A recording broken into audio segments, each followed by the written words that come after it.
L'ordre, bonsoir. Bonsoir. Face à vous, Stéphane Baudel, le maire Les Républicains de Courcouronnes. Tiens, soyons concrets. Est-ce que vous êtes prêt à accueillir dans votre ville, à Courcouronnes, en région parisienne, des migrants? J'en ai pas la capacité.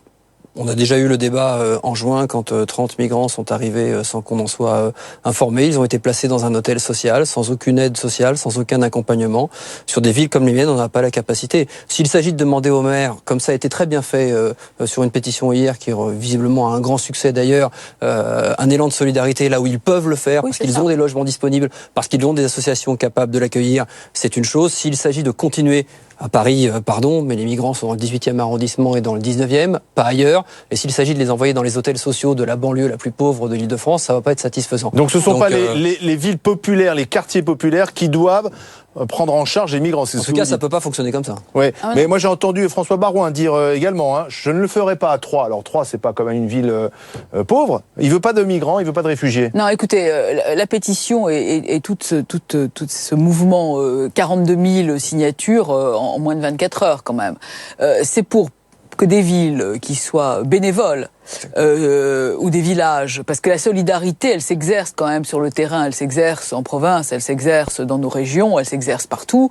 et puis il y a beaucoup d'associations. L'idée était plutôt de les mettre en relation et de voir quelles étaient les villes ou les villages, les communes de France, qui sont 36 000 communes, qui étaient disposées à prendre une famille, 2 familles, 3 familles, parce que de toute façon, quel que soit le mécanisme qui sera mis en place par Angela Merkel et le président Hollande, qui au demeurant est intelligent, enfin je veux dire, c'est le fait d'organiser un peu ce flux, il faudra les mettre quelque part. Et je pense qu'on gagnera du temps. Parce qu'on dit qu'il faut que ça soit obligatoire. Hein, donc Ah non, moi j'ai pas dit obligatoire. Bah, vous le dites pas, mais c'est insupportable. L'ONU dit des quotas obligatoires et la répartition, on dit il faut que obligatoirement chaque pays prenne une part de migrants. Non, mais donc une fois qu'on les a, il faut bien les mettre quelque part. Enfin, c'est pas seulement les mettre quelque part. Enfin, c'est gérer l'après.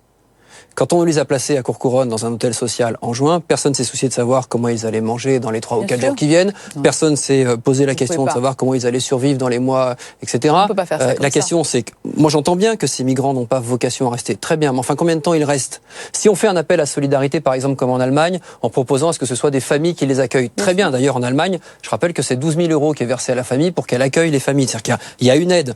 Nous les villes, on a plutôt moins d'aide que plus pour essayer d'aider les familles. Ouais. Si on fait ce type de dispositif, à la rigueur, ça peut fonctionner, mais ça reste qu'un accueil temporaire. Or, l'accueil temporaire en France, pardon, mais on sait ce que ça donne. Enfin, dans les quartiers populaires qui sont les nôtres, on a des tas de populations qui sont en difficulté, qui arrivent tous les jours, des situations irrégulières, des enfants qui sont inscrits à l'école quand même, et du coup, on pérennise systématiquement dans nos quartiers des situations parce qu'il y a une obligation de scolariser les enfants. Oui, et évidemment, et donc, il faut trouver des solutions qui soient aussi des solutions avec un terme. Alors, Nathalie Goulet, prenons l'exemple donc d'une ville qui, bénévolement en tout cas, volontairement, dit « moi je veux accueillir des migrants ». Comment ça se passe? Mais je ne crois pas que ça se passe comme ça. Je crois qu'il faut d'abord que l'organisation de cette migration soit faite, que les migrants soient d'abord identifiés. Donc il faut des centres d'accueil? Ah non, il faut des centres. Moi je suis tout à fait d'accord avec les propositions d'un centre d'accueil, parce qu'il faut que les gens soient identifiés. Oui, mais où ce centre d'accueil? Parce que Valls, il veut des centres d'accueil, mais aux frontières de l'Europe, avant que les migrants arrivent finalement. Oui, mais ça c'est plutôt bien, parce que quand vous voyez qu'avec Schengen, c'est pas qu'il y a des trous dans la raquette, c'est qu'il n'y a plus de cordage. Enfin, j'ai présidé une commission d'enquête sur les réseaux djihadistes, donc je continue. Il faut que ces migrants soient identifiés, il faut qu'on vérifie leur identité. Parce qu'on ne peut pas complètement exclure. Et le pays de provenance. Les pays de provenance, mais leur identité complète. On ne peut pas complètement exclure. On peut le faire à chaque fois. Mais il faut le faire. Oui. Non mais attendez, si on les accepte sur le territoire, et il faudra les accepter, il faut qu'on ait leur identité complète. Il faut aussi avoir du regroupement familial et éventuellement même organisé par village, de façon à ce que ces gens ne soient pas complètement perdus. Par ailleurs, nous on a été dans les camps en Turquie, où il y a beaucoup de Syriens, il y a beaucoup qui parlent français, il y a beaucoup qui ont fait des études en France. Donc ça, si vous voulez, il faut un espèce de travail préparatoire. Alors évidemment, le mot de sélection de Bernard Kouchner m'a fait hurler, c'est ça qui a provoqué et mon article et Pourquoi ? la pétition. Parce que la sélection de migrants, excusez-moi, ça rappelle les heures. Non, mais attendez, ça rappelle quand même les heures les plus sordides de notre histoire. On peut pas le droit d'asile, c'est pas les heures les plus sordides. Mais ça dépend de quoi on parle. Il y a des critères pour un droit d'asile. Excusez-moi, il y a 67 000 migrants syriens. Il y en a presque 35 000 sur 3 pays des Balkans européens, dont 2 sont aujourd'hui de jeunes démocraties. Je pense notamment au Kosovo. Donc la question quand même d'identifier d'où ils viennent, pourquoi ils sont là, est quand même un véritable sujet. Mais je suis d'accord. Essayer de soutenir et d'avoir le cœur sur la main. Pardon, je suis d'ailleurs un petit peu choqué que tout le monde ait d'un seul coup le cœur sur la main parce qu'on a vu un gamin mort hier sur Internet. Alors que ça fait Moi, des j'ai mois vu qu'on parle des 51 migrants. personnes entassées en cadavre dans un camion la semaine dernière. Ça n'a pas ému grand 400 monde. enfants morts à Gaza l'année dernière, ça n'a pas ému beaucoup plus. C'est tous les jours. Là, d'un seul coup, il y a un espèce d'élan de solidarité. Enfin, je veux dire, ça ne peut pas, ça peut non, pas mais il faut fonctionner comme ça. l'organiser. C'est pas Moi, suffisant. si vous voulez, je suis pour une organisation, je suis pour le bénévolat, je suis pour mettre les associations qui travaillent. Et j'ai reçu aujourd'hui, quand même, plus de lettres me disant on a un peu de place chez nous, on veut bien en prendre, etc., que de lettres d'insultes. Mais j'ai quand même reçu beaucoup de lettres d'insultes. Mais majoritairement, les Français, il y a encore un sondage qui est publié aujourd'hui, majoritairement, les Français restent contre l'accueil des migrants Oui, sur bien notre sûr, territoire. parce que d'abord, on est dans une crise économique et que, on l'a dit, tout le monde l'a dit, les communes sont pas du tout capables de payer quoi que ce soit. Mais je vous rappelle qu'on a une Commission européenne qui paye pour des choses beaucoup moins importantes. On a un budget européen extraordinairement important dont on pourrait distraire au sens du Donc vous dites, militaire. l'Europe, Il y a il le faut HCR. nous aider. On ne consomme pas par ailleurs. Voilà, il y a le HCR, le Haut Conseil aux réfugiés. Tout ça sont des instances qui, jusqu'à aujourd'hui, excusez-moi, pardon, n'ont rien fait.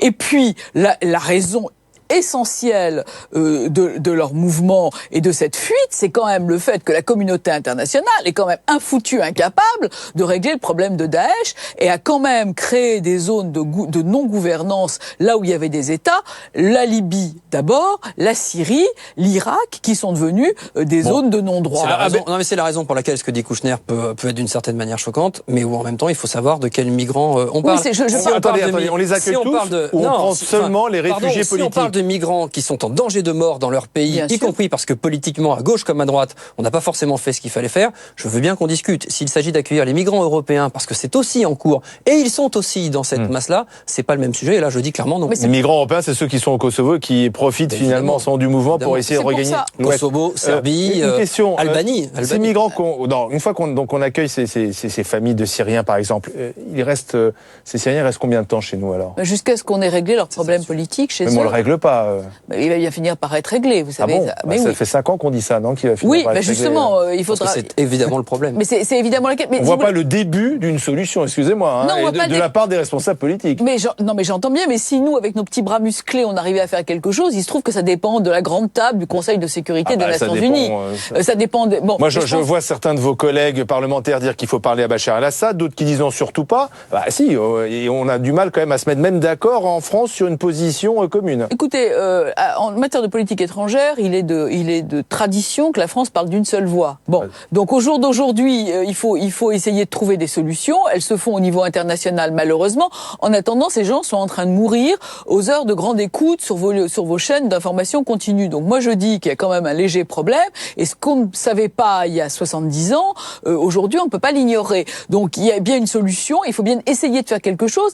Et la proposition que je faisais simplement de mettre en réseau les associations et les villes, c'est pour rendre plus simple ensuite la répartition de ces migrants quand le dispositif international sera en place. Jean-Pierre Raffarin disait mais pourquoi ne pas les mettre dans certains villages? On avait fait ça avec les Boat People dans les années 70. Il y avait des villages qui sont dépeuplés en France et qui pourraient accueillir ces Syriens qui, il faut le rappeler quand même, la plupart sont formés. Il y a des médecins, il y a des avocats. Évidemment, enfin, si on met les moyens pour les accompagner. Enfin, on a déjà débattu sur ce plateau plusieurs fois sur les moyens des communes. Je n'ai déjà pas la capacité de m'occuper de mes pauvres chez moi.